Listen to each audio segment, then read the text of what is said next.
পৃথিবীর মধ্যে যদি কোনো পুরুষ বা মহিলা অবিবাহিত পুরুষ হয়, অবিবাহিত নারী হয়, যদি জিনা ব্যভিচার করে, ইসলামের শাস্তির বিধান হলো তাকে 100 ডোরা মারতে হবে তার গায়ের মধ্যে, এমন জোরে পিটাই তবে কয়েকটা মারা পর যেন সে মারা যায়। যদি সে মারা যায়, মুসলমান অবিবাহিত হলে, যুবক এবং যুবতী যদি অবিবাহিত হয়, সে জানাজা পাবে, সে কাফন পাবে, দাফন পাবে।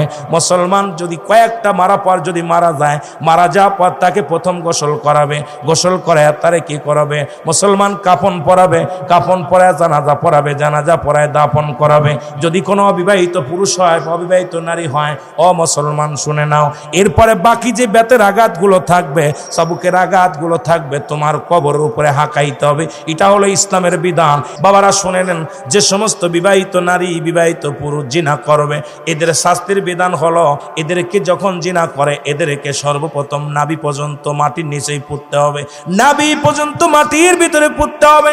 এরপরে তার কঙ্কাল নিক্ষেপ করতে হবে, পাথর ছুঁড়ে মারতে হবে, যতক্ষণ পর্যন্ত মৃত্যুবরণ না করে।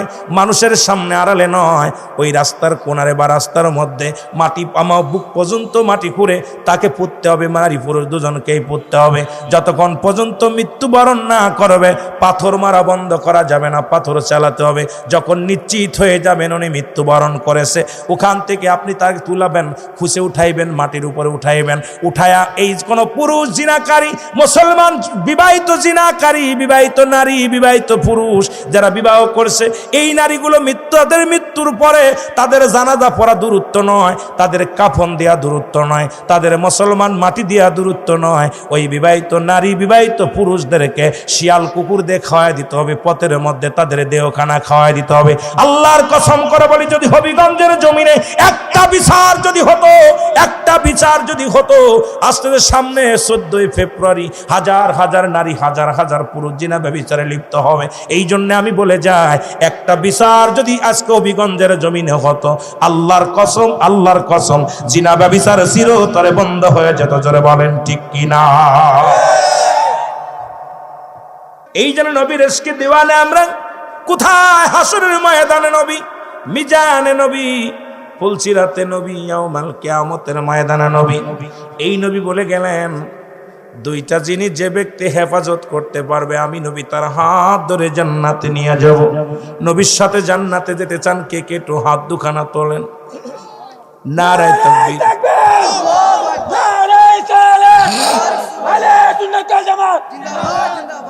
নবীজি বললেন, দুইটা জিনিস যে ব্যক্তি আমার কাছে জামিনদার রাখবে, আমার কাছে আমানত রাখবে, খেয়ানত করবে না। যেহেতু টাউন এলাকার মানুষ, এই জন্য কথাটা বলেই যেতে হবে। যেহেতু কবরের ওয়াজে গেছি, নবীর সাথে যদি হাত ধরে জান্নাতে যেতে চান, রাসূলুল্লাহ বললেন, সাহাবীরা রে, এই দুইটা জিনিস যে ব্যক্তি ওয়াদা করবে, অপচয় করবে না, আমি নবী তার হাত ধরে জান্নাতে নিয়ে যাব। তার মধ্যে 1 নম্বর হলো দুগালের মধ্যবস্তু, এই জিহ্বা, এটাকে কন্ট্রোল করা লাগবে। মুসলমান শুনে নেন, আজ থেকে প্রতিজ্ঞা করব, আজকে যারা মাহফিলে বসেছেন সবাই প্রতিজ্ঞা করবেন, এই জিহ্বা দিয়ে আজ থেকে একটা বিড়ি টান মারবো না, আজ থেকে গাঁজা খাবো না, মদ খাবো না, আজ থেকে এই মুখটা দিয়ে কাউকে গালি দিব না, এই মুখের মধ্যে মদ খাবো না, তারি খাবো না, মুখটা দিয়ে কাউকে কষ্ট দিব না।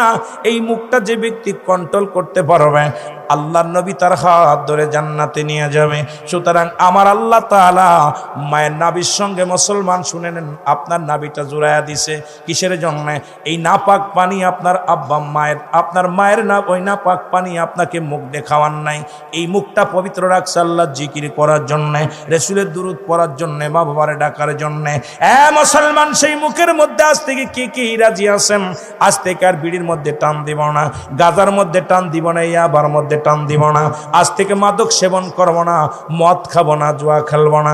আজ থেকে আমরা, আজকে কে প্রতিজ্ঞা করতে রাজি আছেন? ভাইজান, আজ থেকে আর হারাম জিনিস মুখের মধ্যে নিব না, এই মুখটা দিয়ে কাউকে কষ্ট দিব না। যে যে রাজি আছেন একটু হাত খানা তুলে আল্লাহরে দেখান, জোরে জোরে বলো আল্লাহু আকবার। এই মুখটা পবিত্র রাখা লাগবে কি লাগবে না? নবীর সাথে যদি জান্নাতে যেতে চান, এই মুখটা পবিত্র রাখা লাগবে। ও মুসলমান শুনে নাও, রাসূল বলছে দুই নাম্বার হলো দু পায়ের মধ্যবস্তু, যেটা লজ্জাস্থান, পুরুষ লিঙ্গ স্ত্রীলিঙ্গ। এই দুইটা জিনিস একমাত্র স্বামী ব্যতীত, স্ত্রী ব্যতীত কেউ অপচয় করবে না। ভালো করে শুনে নেন বাবা, আমি একটু কথাগুলো বলে যাই, একদম ক্লিয়ার ভাবে, একদম বাংলা ভাষায় আমি আপনাদেরকে বোঝায়া দিয়ে যাই, দিলের কান্ডা লাগানো শোনো। এইটা হলো দু পায়ের মধ্যবস্তু, একমাত্র স্বামী ব্যতীত, স্ত্রী ব্যতীত এই জিনিসটা অপচয় করবে না। আল্লাহর নবী ওয়াদা করছে, আল্লাহর নবী ওয়াদা করছে, পুরুষ লিঙ্গ স্ত্রীলিঙ্গ একমাত্র স্বামী ব্যতীত, স্ত্রী ব্যতীত কোথাও কোনো অপচয় করবে না।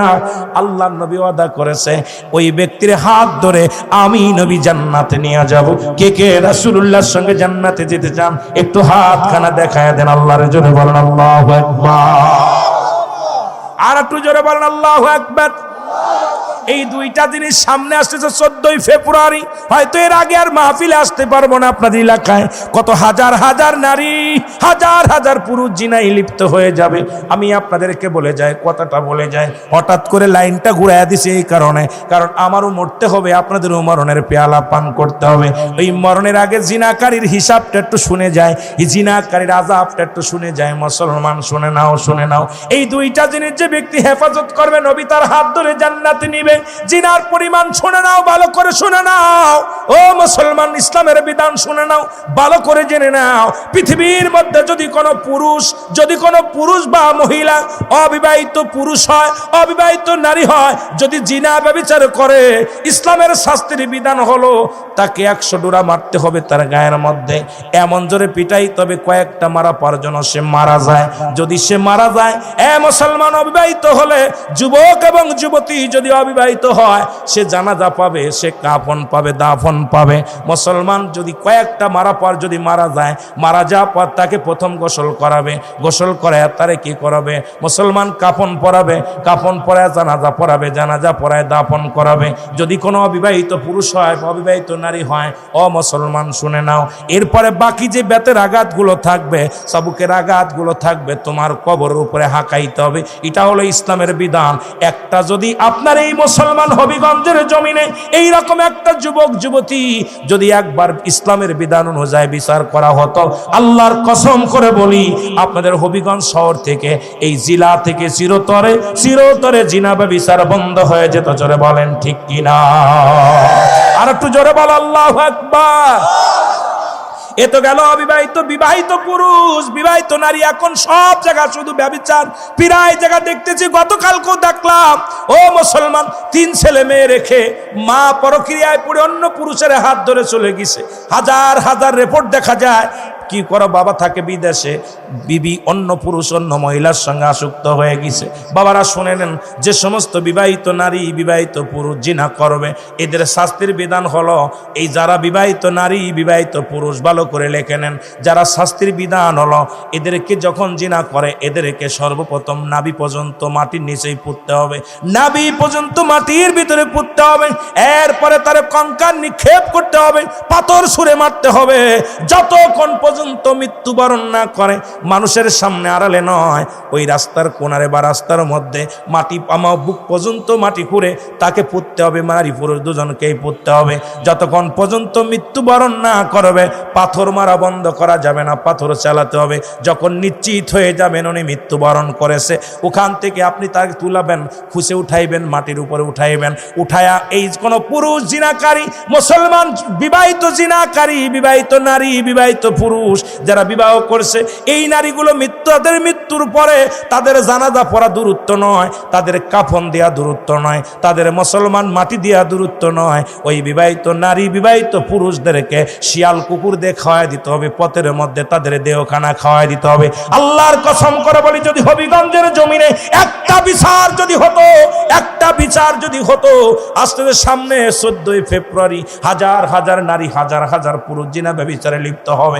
এই জন্য আমি বলে যাই, একটা বিচার যদি আজকে হবিগঞ্জের জমিনে হতো, আল্লাহর কসম, আল্লাহর কসম, জিনা ব্যভিচার চিরতরে বন্ধ হয়ে যেত। জোরে বলেন ঠিক কিনা? পরক্রিয়া খালি স্বামী থাকত অন্যের কাছে, বউ থাকত অন্যের কাছে। আয় জিনাকারীর আসন, জিনাকারী। এই জিনাকারীর বিধান হলো, সে বিবাহিত পুরুষ হলে তার জানাজা পড়া যাবে না।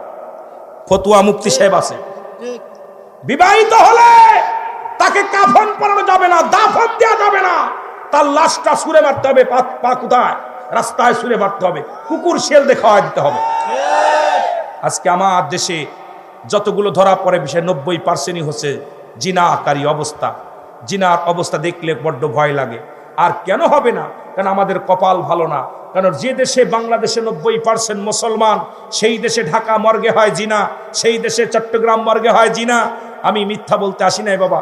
দেখলাম ঢাকা মর্গে লাশ মরে গেছে বিষ খেয়ে, আলামত হলো জিনা। মারা গেছে অ্যাক্সিডেন্ট করে, আলামত হলো জিনার। লাশ মারা গেছে গলায় ধরে নিয়ে, আলামত হলো জিনার। তখন ডাক্তাররা বড় বিপদের মধ্যে আছে, চিন্তা করে ঘটনাটা কি।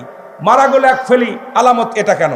তখন ডোমকে যখন রিমান্ডে দিল, ডোম বলল যতগুলো লাশ, যত মেয়েদের লাশ কাটি, তখন আগে যখন ওই টেবিলের পর উঠায় কাটতে যায়, আগে তাকে উলঙ্গ করে আগে জিনা করে নি, তার সঙ্গে রেপ করা পর তারপরে লাশটা কাটি। তা যে আমরা কথা হলো, এইটা যদি শ্রীলঙ্কা হতে মেনে নিতাম, ভারতে হলে মেনে নিতাম, আমেরিকা হলে মেনে নিতাম, যে দেশে 90% মুসলমানের রক্তক্ষরণ হয়, সেই দেশের মধ্যে মর্গে মরা মানুষের সঙ্গে জিনা হয়, সেই দেশে আল্লাহর গজব এখনো আসে নাই। আপনি মরার ওয়াজ করা পরও কেবল চোখে পানি আসে না, মানুষকে কবরে শোয়ানো পরও সেলফি তোলে, মানুষ মারা গেলে সেলফি তোলে। কারণটা কি? কারণ হলো আমাদের অন্তরে মরণের ভয় নাই, কবরের ভয় নাই, জাহান্নামের ভয় নাই। জোরে জোরে চিল্লায় বলেন ঠিক কিনা? আমি কি মিথ্যা?